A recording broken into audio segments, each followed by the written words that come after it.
नमस्कार, आप देख रहे हैं गोरखपुरिया न्यूज चैनल और मैं हूं आपके साथ वैशाली। आइए रुक करते हैं आज की खास खबर पर। बांग्लादेश की राजनीति में इस वक्त बड़ा भूचाल आया हुआ है क्योंकि देश की पूर्व प्रधानमंत्री शेख हसीना पर अंतर्राष्ट्रीय अपराध न्यायाधिकरण ने बेहद गंभीर आरोप लगाए हैं। आईसीटी का कहना है कि जुलाई 2023 में हुए जन विद्रोह को दबाने के लिए शेख हसीना ने मानवता के खिलाफ अपराध किए, उन पर हिंसा भड़काने और सामूहिक हत्याओं के उकसाने का आरोप है।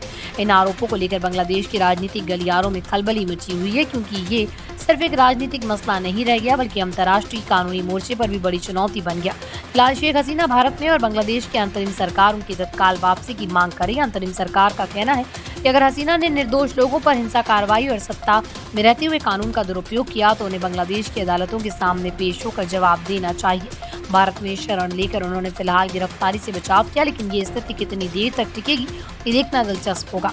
बांग्लादेश में हसीना के खिलाफ माहौल धीरे धीरे सख्त होता जा रहा है। उनके विरोधी लगातार ये कह रहे हैं कि शेख हसीना ने लोकतांत्रिक विरोध को कुचलने के लिए सेना और पुलिस का इस्तेमाल किया। जुलाई 2023 में जब लोग महंगाई, बेरोजगारी और भ्रष्टाचार के खिलाफ सड़कों पर उतरे तो उन लोगों पर गोलियां चलवाई गई। रिपोर्ट्स के मुताबिक कई निर्दोष लोग मारे गए और सैकड़ों घायल हुए। अब आईसीटी इस मामले में गंभीरता से जांच करा और ये आरोप साबित होते हैं कि हसीना को उम्र कैद या मौत की सजा तक हो सकती है। शेख हसीना की भारत में मौजूदगी भारत के लिए एक बड़ी कूटनीतिक चुनौती बन चुकी है। एक तरफ भारत और बांग्लादेश के बीच ऐतिहासिक रूप से मजबूत रिश्ते रहे, लेकिन दूसरी तरफ भारत अंतर्राष्ट्रीय कानूनों की अवहेलना कर किसी आरोपी को शरण नहीं दे सकता। अंतर्राष्ट्रीय दबाव बढ़ने पर भारत को फैसला लेना होगा कि वह हसीना को कब और कैसे बांग्लादेश को सौंपेगा।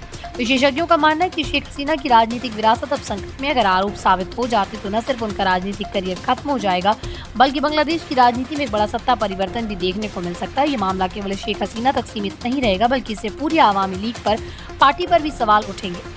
साथ ही ये भी देखा जाएगा कि बांग्लादेश की न्याय प्रणाली कितनी निष्पक्ष और पारदर्शी ढंग से काम करती है। ये मामला एक नाटकीय मोड़ पर खड़ा है। क्या शेख हसीना को सच में मौत की सजा मिलेगी? क्या भारत उन्हें वापस भेजेगा?